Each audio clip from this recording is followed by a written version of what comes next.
It's cool.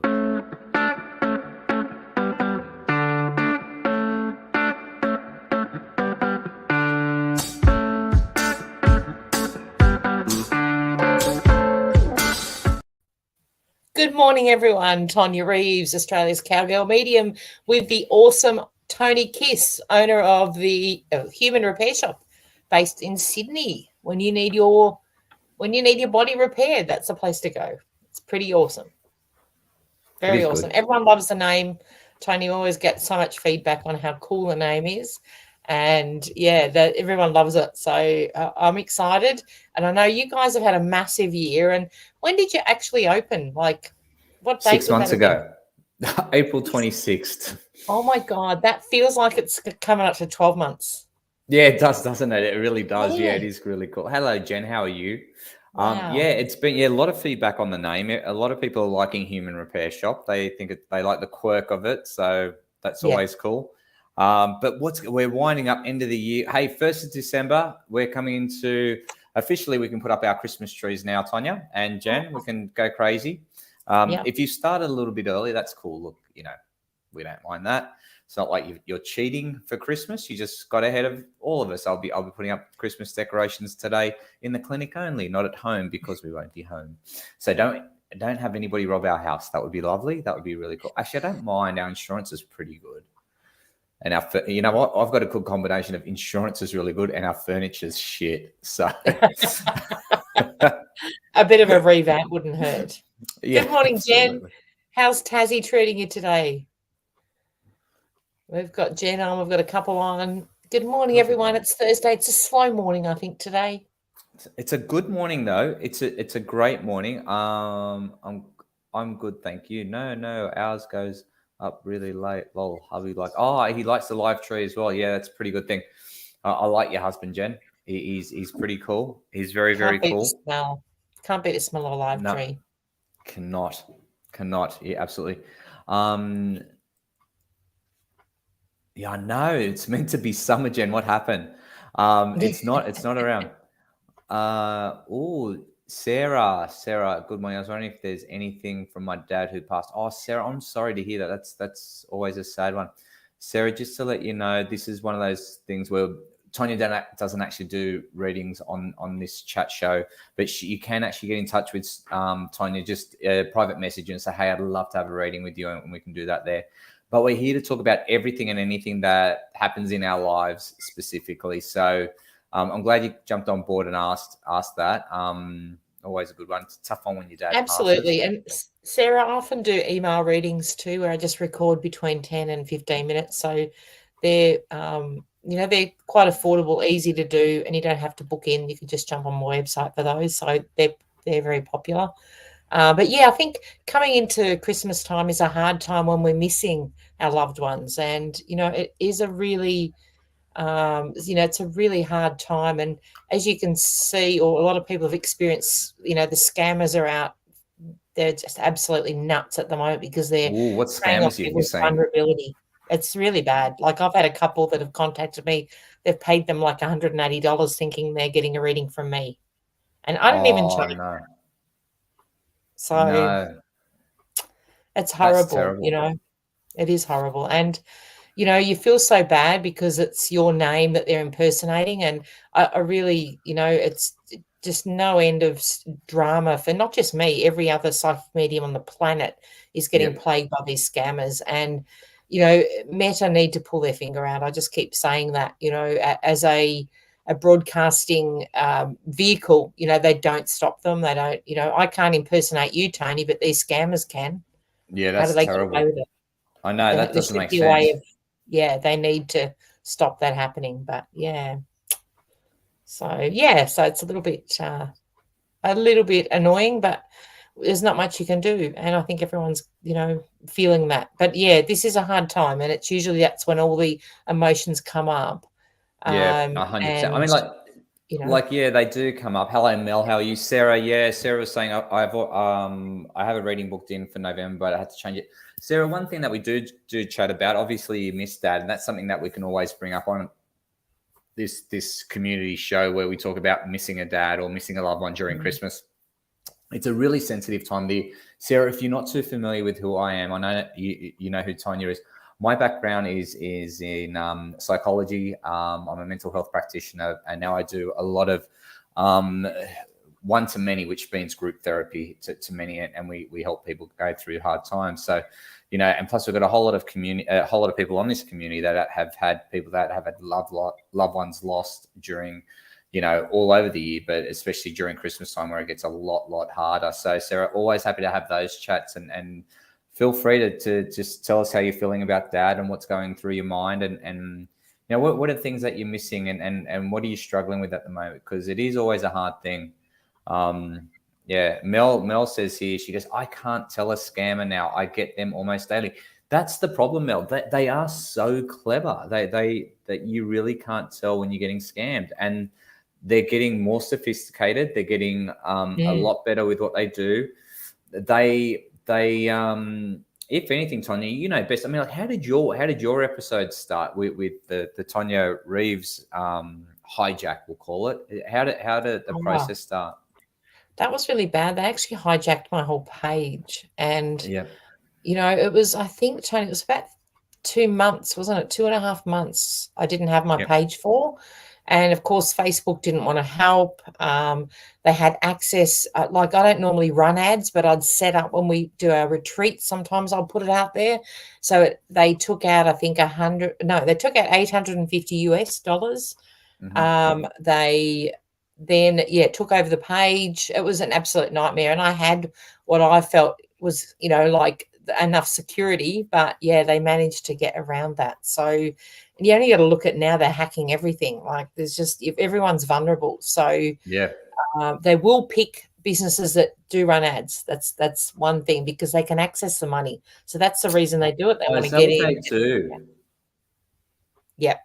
So because they can then imitate that it's, they get all the bits and pieces from that, extract it, and take money. So if you're not running ads, you're probably fairly safe. And at the time, like I said, I really didn't. I'd probably run, I think, 1 or 2 ads in the whole time I'd been going. But I lost my whole page, which, then I think I had about 8,000 followers, and everyone was like, "Oh, you're just going to have to start again." And I was like, "No way am I starting again." I really put my foot down, and I had to absolutely hound Facebook, threaten them. I had to, and I just wouldn't let up. I was like a dog with a bone. But if you're not like that, you would just have walked away, because it was way, not easy. I employed a chap who was a cyber guy who was recommended through somebody, because what will happen is with hackers is they'll hack, and then they'll send you things pretending to be somebody else, offering to give your page back, and you pay them money. Ooh. So this is how they work. And and of course, you're desperate when it's your business. Of course you are. And what they'll do is they'll post something that's inappropriate. So then Facebook bans you personally. So that blocks you from then being able to stop it, So they are pretty clever, but you just need to be on top of it. And, no one's safe, but it did make me realize that you need to have more than one platform. So that was a really good lesson, is to go, you need to be on YouTube and spread that out to TikTok and all the rest of them. Spread all your content around so that you're not just dependent on one, because otherwise, you're more or less taken hostage. Yep, absolutely. Meta don't care. They really don't. Of course they don't care. They don't care. They've never cared in the first place. Jen comes up and says, scammers are everywhere. They are even coming onto people's live card readings and using the reader's name, profile pic, etc. I had a bit of fun with one before I told them to bugger off.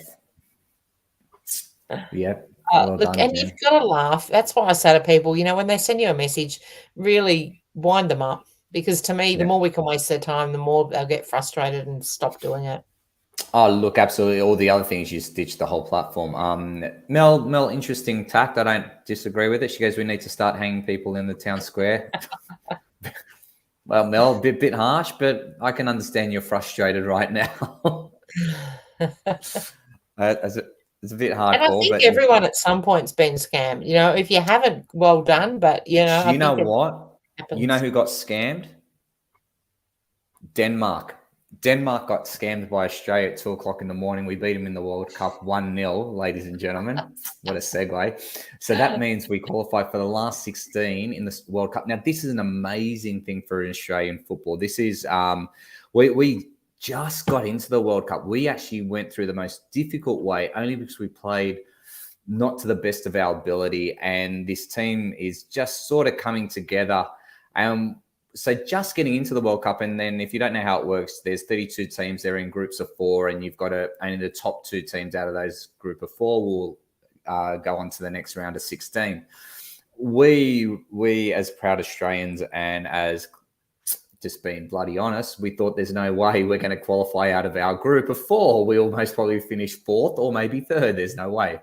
We had France in there, we had Denmark, and then we had, I think it was Tunisia. From memory, could be wrong on that one, but we got through and we are down there. So talk about scammed, unlucky Denmark. It wasn't our fault. You just That's so good, isn't it? So is that soccer, Tony, or football? It's called football, but some people will refer to it as soccer. Now, what was it? It's funny. The Americans have made it through. America's got a really good team in the World Cup that they've been developing for a long time, their youth system, and now they're coming through to the last 16. And their goal is to win the World Cup and call it soccer as they do in America and not call it football anymore. And so they say that jokingly, but I think it's quite a funny one. It's a good motivator to have for them, and that they'll never win a World Cup because of that. But yeah. Love it. Love it. I know, but that's what else has been happening to everybody this week? How's everyone's week? I think it's a little bit more uplifted than last week, is what I'm feeling. Mel, have you got work happening? I'm think tired Mel's this working week now. I need to knock off for the year. Yeah. Mel's just put in here, how cute was Samoa? They lost, but they acted like they won. I love that, celebrating the fact they got to where they were.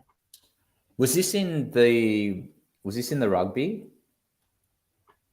Mel? I am totally illiterate when it comes to the sports, football, soccer.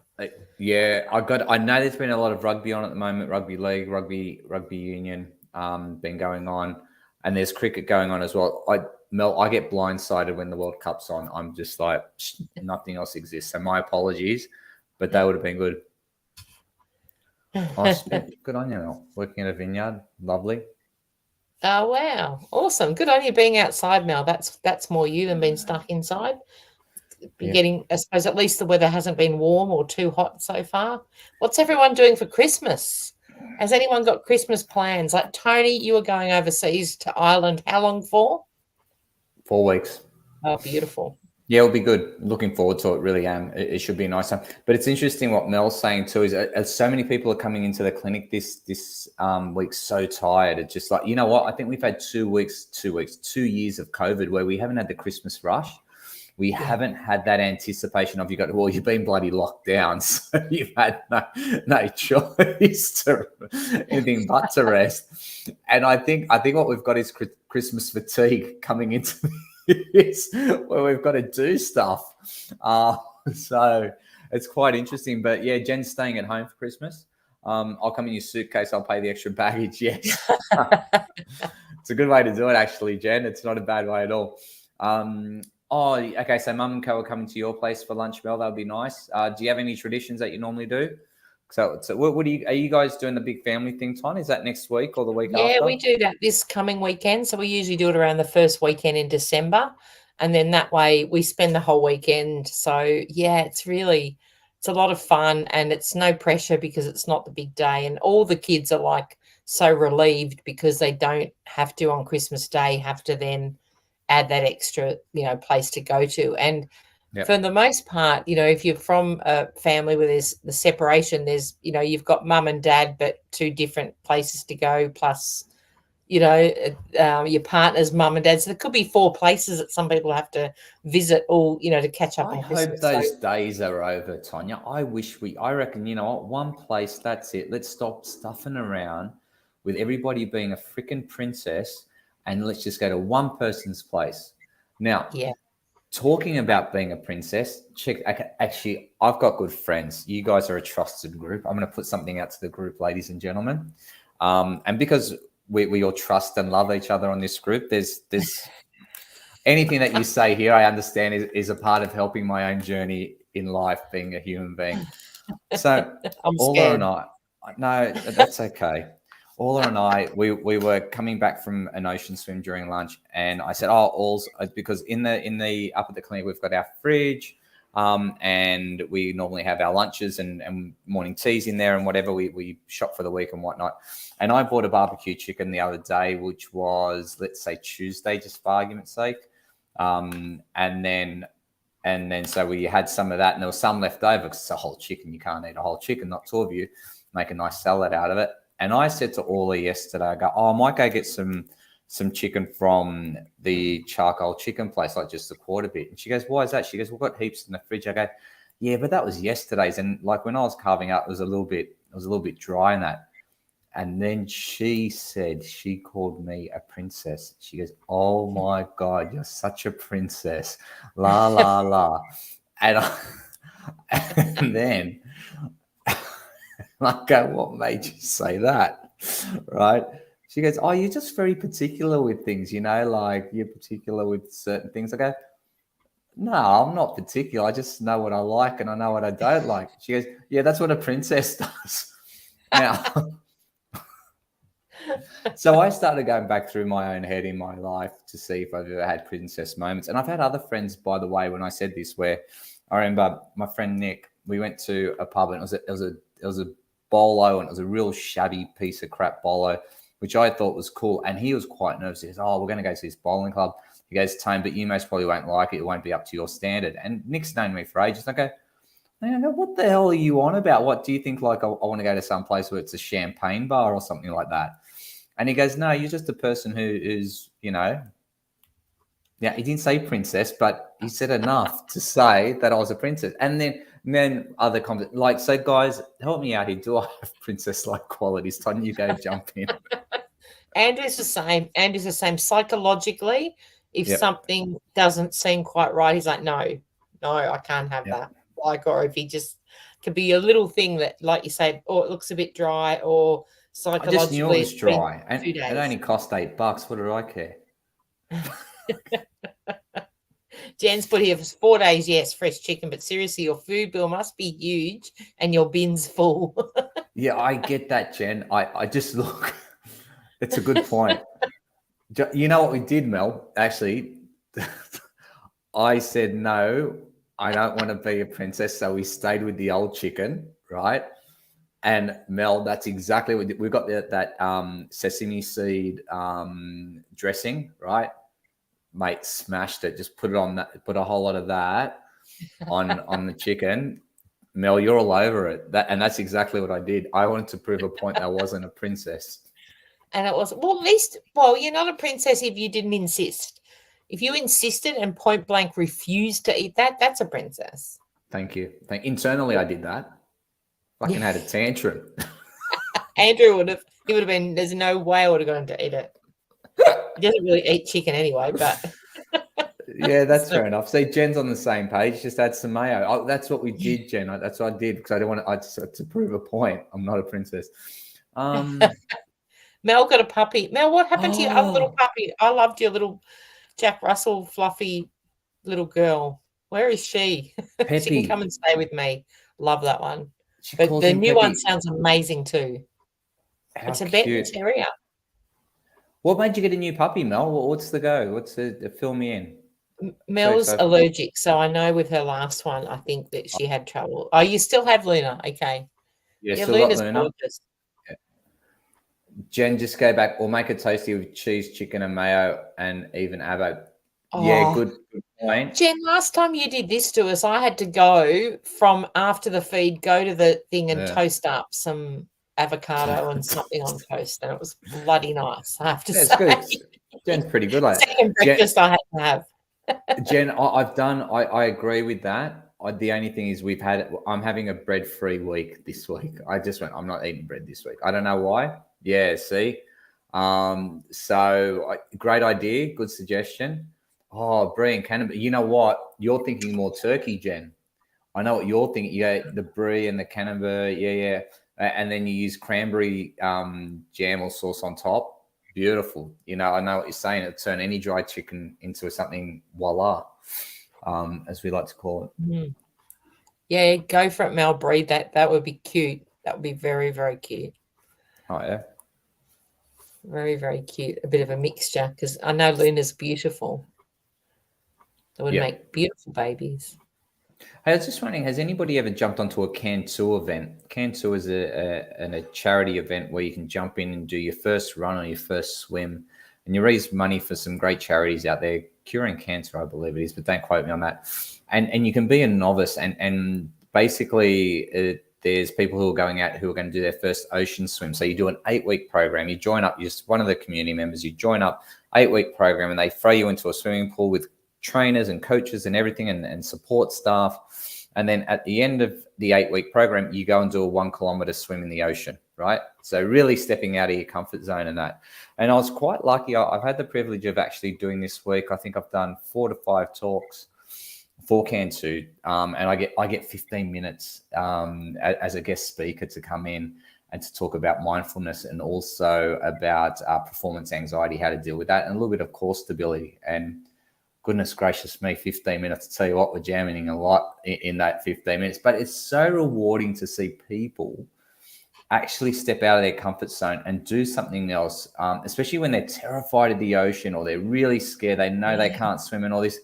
And just what you see how people shift and the stories they tell. It was really nice to be around this week, actually. We've got a couple more next week, and it's just an absolute pleasure to be on that journey. Are you part of like their coaching team, Tony, or you're actually doing it? I actually reached out when I first opened up the clinic to do some cross promotion stuff to say, hey, how can we support you? And in that, you represent the human repair shop. And so we're always looking at going out and giving away free chats wherever we can. And the guy was really into the Pilates bit, but also really into the mental well-being stuff. And he was really interested in that. And he asked if I could go out to a whole lot of different swim squads. And it's all, you volunteer, you don't get paid for this. You do it because that's what you want to do. And yeah, you go out, spread the love, and you give away as many tips as you can, as many psychological tips as you can in a 15-minute period. So you got to listen to the crowd, see what their fears are, and then try to address them to the best of your ability and really just help a community. It's great. Really, really great. So Can2, if you're ever thinking of doing something, if you're thinking of jumping out of your comfort zone, jump onto it. I think it's great. Absolutely. That sounds like great. And I think, sometimes that's an important step in being able to change the way you're looking at things, isn't it? Like, so do something that's challenging. And any time that we get our, that fear, something that maybe we feared and we're like, no way could I do that. It's that sense of accomplishment that you just can't beat. Yeah, that's right. Yeah, it's like when you go horse riding, Tonya, and they go, oh, we're going to go do a ride for 5 days. And you get some people who go, geez, I've never ridden past 1 day.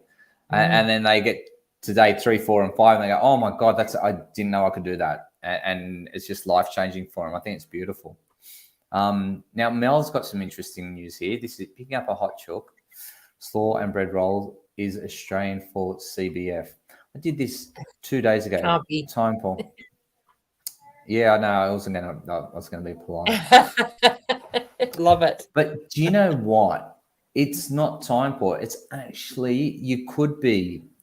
I'd put it down as you could be stuffed, because hot chook, slaw, and bread rolls, that's pretty good. That's a good meal. That's not time poor.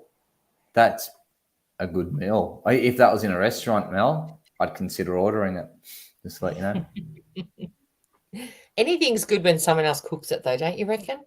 Yeah, absolutely. Yeah, it tastes so much better. It's just like, oh, wow, this is nice. This is really good. Yeah, Jen's going, we often do this for lunch. Growing boys, chicken gone in a flash. Yeah, look, chicken's got good steroids in it these days, so kids love it. They just can't get enough of it. And the problem is, I think Coles and Woolies has just made it so much easier to go get one of those barbecue chooks. But you know what? I don't know about you guys. I still like to support the local barbecue chicken place down the road. I don't mind spending a few more dollars, but you're helping them out. And come on, let's be honest. I like to think the chickens are being treated better by the guy who's got the barbecue chicken shop than they do at Coles and Woolies. That's just in my head. I don't know about you, Jen. How do you feel about that? Well, it's like Jen said, it's cheaper to buy a chicken cooked. You're paying the same money for a chicken you have to cook yourself.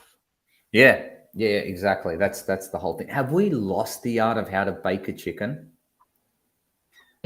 We probably have. I think we have. I can't remember the last time I baked a chicken. Like, I'll bake every other roast, but yeah, chicken's not big. Orla did one ages ago, and it's bad to say, but I think Woolies did a better job. No, just joking. She did a cracking job. You want to be fed for the next week. She did a wonderful job. No, it was good. Hers was good. I can't make that comparison. It's sometimes they have that nice charcoal taste and the flavour, isn't it? That you can't do yourself unless you've got a smoker or something to give it that extra buzz. Hey, Evichka, we're talking about easy food, being lazy. It's getting into that time of the year, really, isn't it? I like it. And you get on TikTok, you get the best ideas. Like, seriously, the cooking ideas. You can become a gourmet chef in like 3 minutes if you watch some of the people on there. I love it. Yeah, look, have you got any favorites? Like any favorite guys or girls or chefs or whatever that step out or stand out? No, I tend to mix it up, I have to say. I really mix it up. As long as I do it easy. There's one lady, and her comment is when you can't be stuffed. And that's how she speaks. She goes, when you can't be stuffed and you do this. And she's funny. She's entertaining with it. But I couldn't tell you who she is. But, yeah, she's quite funny on TikTok. She has a real pan face, like when you can't. And then she does something really simple. Or she has all these hacks on using different foods in different ways. So, yeah, sometimes I don't know, you get to that point where you've been cooking for, what am I, 53? I've been cooking for, kids and family like many on this feed, and you get bored with cooking the same shit. And it's like, I want to get inspired. And for me, it has to be easy. I don't like things that need 25 ingredients that you have to get from the Asian shop 10 miles down the road. For me, it has to be something that's user-friendly and simple. Yep, agree, Evichka. I know, Evichka, we're back on food. Look, I'm going to start you off on a cracker. This is one that Mel came up with before. Look, Mel, you and I are going to have a talk about being creative, but this is what Mel says here. Love getting creative with toasties. Pizza toasties are my favorite. Ham, salami, cheese, capsicum, and mushroom. It's okay. It's like, Mel, I could see how this it works. It works, but I reckon you haven't been creative. You've ripped off a Super Supreme and just extracted a few ingredients, mate. All right, that's what you've done there. Miss the anchovy. Miss the anchovy is what you've done. So, there was one. Was it Jen? who came up where I misread it, and I thought she put banana or something on pizzas or something like that. Yeah, that's right. That was. I misread. I totally stuffed up. And the concept. No, was it toasties with banana and something else? I think I tried that. She'll let us know. Yeah. Jen goes, that's awesome, especially for those who feel they can't do it or go very far. Yeah, that's going back to Can2, that organisation. That's what it's designed for, Jen. It's really there to develop some self-belief on things that you can't do, and all you do is have these people that hold you in. Beautiful organisation. Supreme Toasty, thanks for naming it. I love it. I love it. Supreme Tasty, thanks for naming it. Like, I didn't name it, Mel. It's already been named. All I've done is gone to Wikipedia and put in your ingredients. Like, oh, that's a Supreme without the anchovy. That's the one. Yeah. Banana and bacon toast. No, I have not tried that. I can't imagine that, Jen, being good. Okay. Now, Mel, that would be classified as being creative. We're all going to get off here and start bloody making toasties, aren't we? Evichkas I like too. A favourite lazy dish, rice cooker. Cook brown rice with a tin of tuna. Yeah, I love my rice cooker. I use it every week, I reckon. I really do, yeah. A bit of a Yeah. rice cooking. Yeah, I love it because you make a Yeah. batch and it lasts for the week. And you know what you do? You stick in your veggies, like frozen veggies and whatever Yep. else in the slow cooker. So it cooks it all up with the veggies and the rice. And you could add like a Vitchka's done tuna or whatever you Yep. like. That's what I find with rice. Or I use it as a base to do some, bowls. I love like a poke bowl with all the different Oh, bit of. poke bowl, yeah. And if you've got rice on hand, but in sometimes too, when I'm lazy, I get the rice that you heat up in the microwave, the one that's already Yep. got the flavoring. So I'll use that as a base and then just add, maybe some avocado and Yep. coleslaw or just different stuff. I like Sounds I like like having little different flavors on my plate. I love that's my yeah. favorite. Okay, so little bits of it, and as you can see, Avishka, I think that's one that you and Tonya both like. Is the brown rice with a tin of tuna quite popular with a lot of people? I think on this planet, I think it's a good one, and it also it feels like if it's a lazy dish, it's not a naughty dish. See, that's good thinking there, Avishka. A lazy dish does not have to be a naughty dish, which means it's still good for you, but it just took less time, Whereas a lazy dish for me would be a packet of CCs. That would be a lazy dish, not With the best salsa thing and to have. some cheese, and you've got nachos. Yeah, that's right, and that's not clever, is it? Mel's got a good one. I heard on the radio insect protein is coming in our processed food. Well, it's probably better No, than the sugar that they're pumping into it currently, isn't it? You wonder. yeah. Look, it's amazing what we get fed. It is, roasted crickets taste like prawns.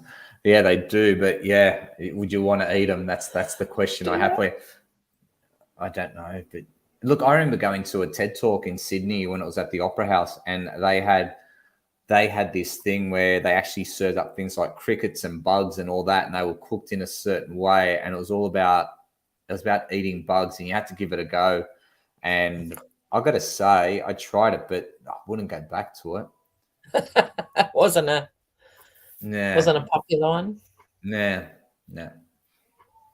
I keep going like when we go away, we'll be in remote areas without a lot of food. So I'm like, if I Yeah, just have healthy things in the motorhome, that's all I can eat. sounds good to me. Mel's put a thing here. We just do our own thing. The girls follow skinny mixes. And for Christmas last year, they made up 5 jars of seasoning and labeled them one of the best gifts we've been given. That's pretty Oh, cool. can I ask what's a skinny mixer? Yeah, I'm thinking it's herbs and spices, obviously. That would be, yes, it may be healthy. I don't know. Let's see what Jen says. Mel's also got a good banana, peanut butter, and a honey toasty. Yeah, it's not working. I'm going to try that one. I don't have any bananas, Mel. So dang. And if you're on a health kick, you can use wraps instead of bread for your toasties. Wraps are pretty yummy in the toasty machine That's too. true. That is true. 2 ladies who use a Thermomix to make healthy meals, sauces, and desserts. Okay. Yep. Okay. Thermomix recipes. Are you guys across the Thermomix? Are you guys a big fan? Look, I'm a little bit. I'm anti Thermomix. I'll be honest. I'll give you my reason why. Who's onto it, Jen? It sounds like you're onto it. Mel, are you onto it as well? Are you onto it as well, Tonya? No. Thermomix. No, I I like doing understand. things from scratch myself. Why is that? I enjoy cooking. For me is something that I relax with. So I find the process I like to start things from scratch. And I know with a Thermomix it makes it easier, but it just couldn't warrant thousands for something that, like, I'm the first one to normally jump on these trends and go, oh, if that makes life easy. But I just went, nah, I don't think I'd utilize it for me personally. But I know people Yeah. love them and think they're fantastic. But yeah, no, I like to keep it simple. I don't like a lot of. I actually started using the slow cooker because our solar system that powers the house has been made a lot stronger, so I can Yeah. actually utilize that, and that's been really cool. But Okay. if I had an oven, I probably wouldn't use. I'd use the oven. Well, look, Jen's our expert on Thermomix. She used to be a consultant, so there's going to be a few questions that we've got coming your way. I agree with Tonya. It's something made from scratch. Mel loves it, but it's mostly in the cupboard. Jen, could you maybe explain this? Mel's biggest problem was when she was sold one of these Thermomixes. I'm pretty sure it would have been one of those ones where you go to their home and you go, "Hey, have a whole lot of friends come over and we'll do like a Thermomix party." Is that how it was done, Jen? That's what I'm thinking, like Tupperware? I'm imagining a Tupperware party, but instead you would have a Thermomix party and it'll just be ridiculously expensive. And Mel puts out there, "I can't make enough for 5." Now, valid point. Jen, would you have been upfront as a consultant to say how many people this could feed, or would you sort of shy away from that question altogether because it's a valid question? Because that means, Mel, you'd have to do everything twice just to feed 5 people. Is that correct? Yeah. Okay, let's have a look. Hey, Rachel's on board. Good morning, Rachel. Hello, Rachel. Yeah, so Jen's put, it was not so much now. They do them via Skype, etc. Yeah, so they do it a lot online. Do they make Thermomixes that are big, that cater for big families? Jen, no, I'd say they probably would now, maybe. Yes, Mel's going to dust it off because Dylan is moving to the city. That's the thing. The kids move out, then you don't need the big things. I actually loved, but I get scared using it. I haven't used it enough. The pressure cooker, because you can get the same result. You can get the same result quickly as a slow cooker, but I'm just I get a little bit scared when it starts whistling at me. Yeah, don't be scared. A lot of people do get scared. Hey, Jen, how many of these things did you sell? Like, I'm just intrigued. Like, did these things, like when you're a consultant, did they used to just fly out of the room? Like, because I'd be sitting there going, my question is, okay, the problem I have with Thermomix, this is my biggest gripe, is you can't put any love into it. You're just chopping up ingredients and throwing it. There's no love. There's no care. There's no... Well, there is still love. If you're chopping it up with love, you are putting that in there. But there's always, but isn't it funny? Like Thermomix were big. They're probably, you don't hear about them as much now, but air fryers are big now. But that's how everybody's air frying. Air fryers are big. Slow cookers were a couple of years ago. So it's the latest. Air fryers are the latest, which is really just a big oven. Yeah, really. Fair enough. That's what I look at and go, it's a big oven. Here you go. Jen comes back. Depends on what you're wanting to cook. You can cook in layers using steam basket. And what's a Varoma?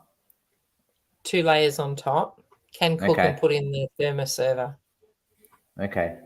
Keeps things hot or cold for hours and cook the next batch. Is convenience for making things quicker. Well, there you go. So it's got to be something. It's got to be some kind of thing, Mel wants to buy Jim's franchise. Does anybody have one? What type? Mel, they're huge though. What part? Jim's lawn mowing? Jim's, what is it?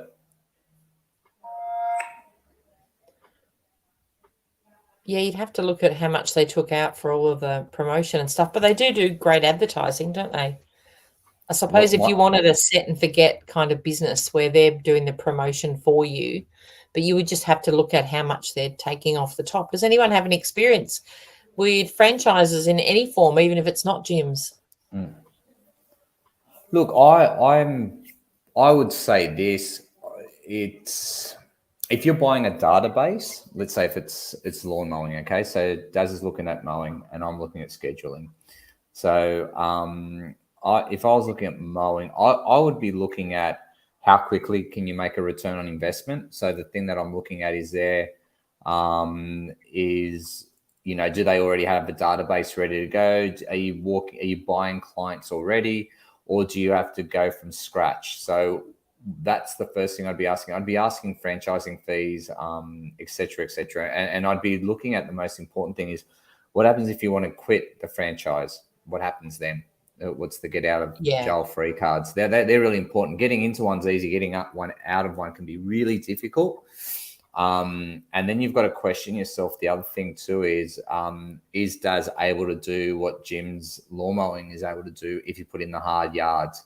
That's the other thing from an advertising perspective. So there's a whole lot of things. You got to go into the reasons of why you want to get it and what's going to, how it's going to serve you best. And it is a good time of year, Mel. Like you can almost throw an ad out there at the moment. There's grass everywhere. Like now's the that you'd have to jump on now while the springtime would be your busiest time. Summer it'd die off a bit. Then come autumn it might pick up again. So you'd have to look at also the fact that you'd need to be flat out during the spring to make that money up for when it does quieten off. But for the most part, if you can get regular clients that rebook in every 5 or 6 or 8 weeks, it's a great business in that way. Yep, very much so. And it's just whatever you're going to drive. It really comes down to how hard you want to drive it. It's don't rely on the franchise to drive your business. You've got to drive that business, and that's where a lot of people get let down. You know, I remember there was a guy that used to work for the Commonwealth Bank. He used to do a lot of commercial lending, but he'd do commercial lending specifically for McDonald's. And he goes, the amount of people that go bankrupt to buy a McDonald's is absolutely insane. It's because people come in and they think because they're buying a McDonald's, they're going to be rich straight away, that there's money coming in. It's just a cash till they're buying. So they go out and buy the bigger houses, the more boats, the cars, this, that, the other, and they go bankrupt so quickly because they don't put any hard yards in. So just be really, really cautious of that, Mel. On going in there, going with if they've got a good system where you can learn how to run a business if you never ran one before, then a franchise is a good way to go. They've got good structure and good system, and that's what you want sometimes. And that's what you're paying for, really, isn't it? Yeah. Jen's put in here, she sold over 60 Thermomix in 3 or 4 years, so didn't go hard at it though, just was a bit of a side hustle. So that's good, Jen. That 60 is a lot. It's all right. That's 20 a year. 20 or 15. Not enough for Tony. He'd have to go harder than that. I understand. Jen would have been like, I'll do one of these Thermomix parties and see what happens. But then don't forget, you're down in Tassie. I mean, like you can only go out to your crew so many times before you piss them off about Thermomix. And then Jen becomes the Thermomix lady in town. And like, you know, she's out getting coffee and they go, oh, there's Jen. She's going to talk about Thermomixes again. And then, man, it just does a head in. You don't want to be that person, Jen. You don't want to be the Thermomix lady. Jen wouldn't be that person. That's what I'm saying. So I think, yeah, you're right, Tonia. 60 in 3 or 4 years, you did the slow approach. I like it. Like, as soon as something cooking comes, I made some toast the other day. And Jen goes, yeah, I did the one in the Thermomix. It was a lot easier. And they go, what's a Thermomix? And then Jen will go, oh, why don't you come over? I've got some people coming over to check out what it is. And the hard bit with something like that is they last forever, Jen. So once you've sold one, it's like they're not going to be back to get another one. Well, I suppose they update them, but, you know, for the amount of people that might update, you'd have to look at all of that too as, you know, being consistent return, you know, on their product, I suppose. Bang on, Tony. There are people who are still doing it and have sold over 400 in their 6+ years. Yeah, that's great. I know. They are. Some people have the gift of that, don't they? I don't have the gift of the sales, but I've got friends that are brilliant at it. Yeah. And like sold over 400. That's a lot, Jen. That's, you know, you're getting a reputation at that point. You know what it's like, Jen and Tonia and everyone. It's like the Amway person. Have you ever had a friend who was in Amway? That was years ago, wasn't it? Jen, that's I bet you were in Amway. Time, isn't it? It was, and it used to shit me. Amway meetings were the worst because they say this, they go, oh, why don't you come to a business meeting? I think you'll be interested. And then you go to a hall and there's like 30,000 other people, and they're telling everybody how they're billionaires from Amway, and all these people sign. I hated it. I really did. Hell no. I respect if that's what you did, but you know, we had family friends who tried that shit, and they weren't family friends for too much longer. They became that guy. Do you know what I mean? The Amway person. Every conversation was around Amway. That's a shame, isn't it? Because that's not really how, you know, life is or how it should be represented. See, Rachel, you're still on board. Buys I didn't even know they still made Amway. There you go. Rachel, you always manage to crack me up one way or another. I want to know more about this laundry power. Is it cheap or is it good? That's what I need to know. I need to know what's doing the voting No one cares, here. Tony, but you. Yeah, what is doing the voting here? So Rachel also wants some advice on, speaking of the word drive, she's about to look at it, an older Nissan X-Trail to buy. Is anyone getting a good, bad feeling on it for me? It's been 12 months since I got ripped off by a con artist and I finally got my money off him. Well done. You got your money off him. Well done, Rach. That is awesome. Yep. You want low Ks is the trick, and in great condition. I always say to people, low kilometres and well looked after are the key for anything. If there's, look for the signs. When our motorhome that we got that had a bit of damage done to it, it had the cowgirl, like it had the bull horns on the front of it, like the cowgirl, like R.M. Williams, I suppose, big sticker on it. And then on the windscreen, it had the Bathurst ticket where it had been to Bathurst. So they were the two signs that I got straight away and went, yep, it's, that was a goer. And also the numbers. So I always look at number plates. So 8 and 5 are our numbers. And the one we just bought was an 8. I think it was a 5. It was a 2 and 3 on the number plate, 23. So, but the interesting part with this motorhome, right? When we changed states, we had to change plates. So our plates now are 9-9, which add up to 18, which is a number 9. 9 for me always is an ending. So that means we won't keep this one long. So so that's how I look at it. Look, 171,000 Ks isn't that much for a 2005 model. That's not too bad. I like what Mel's got here. Mel's gone into the hard low ball negotiation strategy of check service history and Ks, make a decision on facts and if it's worth it. Yeah, look, I like service history, but let's be honest, folks, nobody keeps a service history. But what you do want to know is do. Not everybody. You're a nerd. Look, it's an investment. You've got to do that. That's what makes it worth something. If no service history, then you're like, What about if the number plate had a 9 in it? Would you bother? No. No. See, there you go. So, but in saying that, and then they go, don't, just make sure it's been serviced, this, that, the other. Hey, you know what, Rachel, the best thing is get a mechanic to just quickly go over it. That's all you want to know.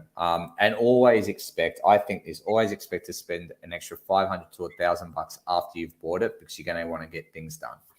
That's as simple as that gets. And that will just factor that into the price.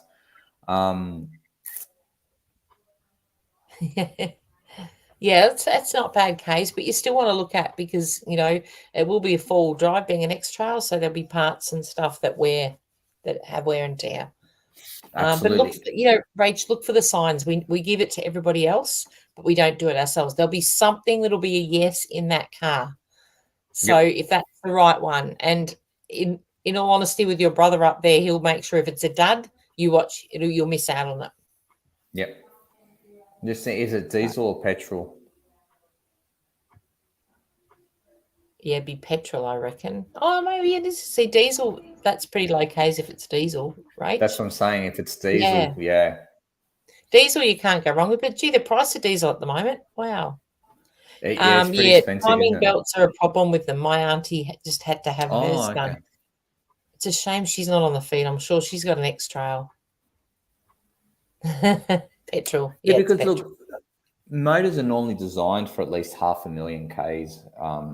So 500,000 or something like that on average. That's what they should be like. That's one thing. 171, if it's in good nick, they were pretty bulletproof back in the day. Doesn't need time. Just have a look at when it does need a timing belt, though. Just go through the manual, see if there's a scheduled one at 200,000 or 220 or whatever it may be. Yeah. And also, Rachel, ring up your local mechanics and say, right, I've got this car. It's going to need a timing belt done. How much will it be? Yep. So that you're forewarned. At least then you can go, all right, it's going to be $4,000 at some point coming up, 200,000. Okay, so it's 200,000. At that, just as Tonia says, ring up your mechanic. Just go, look, got an X-Trail 2005 model, coming up 200,000. What's it cost to replace the timing belt on it? But if it's an internal one, it's a real bugger of a job. If it's external, it's an easy job. Like anybody can do it. It'll be there right in front of you. And that's the only thing I'm not too sure with those ones. That's what you have to see. You got some great insights here, Rachel. There you go. Mel's all over it. She's going for the blown head gasket one, where she goes, if you see water has got off, if it gets in brown sludgy under the cap, water gets in the engine, indicates a crack in the head, or just a head gasket blown as well. That will be the other thing. But yeah, you can work that kind of stuff out. Has it got service history, Rach? Has it got service history? That's what I would be wanting to see. Because a service history tells the story of a vehicle. Yeah. You know, if like you want to play it safe, and you've driven it, so you're pretty happy with it overall, which is good. But I always say service history. You want to know that it's been maintained, because some people like yourself, Janie, they don't maintain it, or they just put Ks on, they don't get it serviced, and that's when you'll find things need replacing quicker than what they're saying. So, there might be things that come up that need doing, but definitely I always look for the service history. I also look for how many owners it's had. So that will be interesting. Yeah. But have a look out there. Exciting times though, Rach. Buying a car is always good. Yeah, and you always want to be reckon cautious. So too. Yep, yes. Absolutely. Mel's back on the facts, yes. Just get on to him, that's all I can say. See, Andrew's pretty much, he's like, oh yeah, it looks fine. I'm like, no, I need all the background.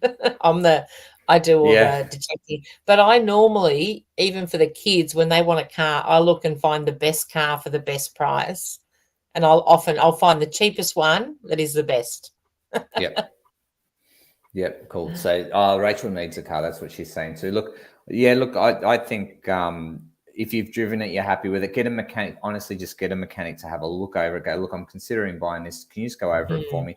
It's worthwhile paying the mechanic $100 or $150 for their 2 cents worth. Do you know what I mean? That's what I'd be doing, and that will put your mind at ease. And get a mechanic that you can trust, and then it becomes his problem later on if something goes wrong. Yeah, that's right. I wouldn't get RACV or one of those, because I've had, people that have had those done and still had problems. So don't get someone you trust, not a big company like that. Kim's popped up here. Hi, Tonia. Looking forward to a weekend of Holden wins at Adelaide. Kim has sent Andrew a present, but poor Andrew had a tooth taken out yesterday, and he is in absolute excruciating pain. His whole face is like this.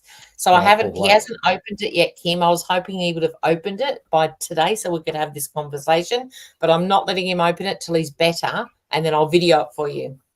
Yep. So Kim sent something for Andrew. Yep, absolutely. Yeah, Jen's got this one where, Rach, you got your money back from your old car, didn't you, that you bought off the mechanic? Is that correct? Is that what Rachel's saying?